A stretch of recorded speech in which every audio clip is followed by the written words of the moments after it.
ಇನ್ನು ಇದೇ ವಿಚಾರಕ್ಕೆ ಸಂಬಂಧಪಟ್ಟಂತೆ ವಿಜಯಪುರದಲ್ಲಿ ಸಚಿವರಾಗಿರುವಂತಹ ಸತೀಶ್ ಜಾರಕಿಹೊಳಿ ಅವರು ಕೂಡ ರಿಯಾಕ್ಟ್ ಮಾಡಿದ್ದಾರೆ.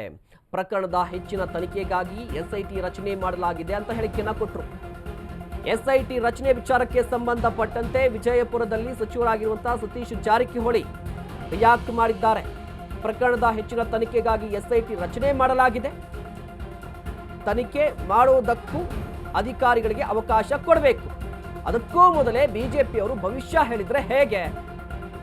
ತನಿಖೆಗೂ ಮೊದಲೇ ಅಡ್ವಾನ್ಸ್ ಜಡ್ಜ್ಮೆಂಟ್ ಕೊಟ್ರೆ ಹೇಗೆ? ಲಾಭ ಹೇಗೆ ಪಡೆಯಬೇಕು ಅನ್ನುವ ದುರುದ್ದೇಶ ಬಿಟ್ಬಿಡಿ. ಬಿಜೆಪಿ ನಾಯಕರಿಗೆ ಸತೀಶ್ ಜಾರಕಿಹೊಳಿ ತಿರುಗೇಟನ್ನ ಕೊಟ್ಟರು ವಿಜಯಪುರದಲ್ಲಿ. ಆಗೋದು ಸ್ವಾಭಾವಿಕ ಆಗೋದು. ಯಾಕಂದ್ರೆ ಕೇಸನ್ನ ಯಾರು ಕೂಡ ಅದನ್ನ ಮೆರಿಟ್ ಮಾಡಿ ನೋಡ್ಲಿಕ್ಕೆ ಹೋಗಲ್ಲ. ಒಂದ್ ಲಾಭ ಹೆಂಗ್ ಪಡಿಬೇಕು ಅಂದ್ರೆ ರಾಜಕೀಕರಣ ಹೆಂಗ್ ಮಾಡ್ಬೇಕು ಅನ್ನೋದು ಉದ್ದೇಶ. ಹಂಗಾಗಿ ಏನೋ ಒಳ್ಳೇದ್ ಮಾಡ್ಲಿಕ್ಕೆ ಅವರು ಅದನ್ನ ಯಾವ್ದೋ ಒಂದ್ ಹೆಂಗಲ್ಲಿ ಈ ತರ ಹೇಳಲಿಕ್ಕೆ ಮಾಡ್ತಾರ.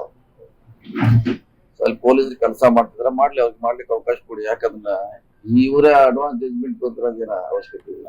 ಮಾಡ್ಲಿ, 2-3 ತಿಂಗಳು ಟೈಮ್ ಬೇಕಾಗುತ್ತೆ. ತನಿಖೆ ಮಾಡ್ಲಿ, ನೋಡೋಣ ಏನು ಸತ್ಯಾಂಶ ಒಳಗೆ ಬರ್ತದೆ. ಆಗೋದು ಸ್ವಾಭಾವಿಕ ಆಗೋದು. ಯಾಕಂದ್ರೆ ಯಾವ್ದೇ ಒಂದು ಕೇಸನ್ನ ಯಾರು ಕೂಡ ಅದನ್ನ ಮೆರಿಟ್ ಮಾಡಿ ನೋಡ್ಲಿಕ್ಕೆ ಹೋಗಲ್ಲ.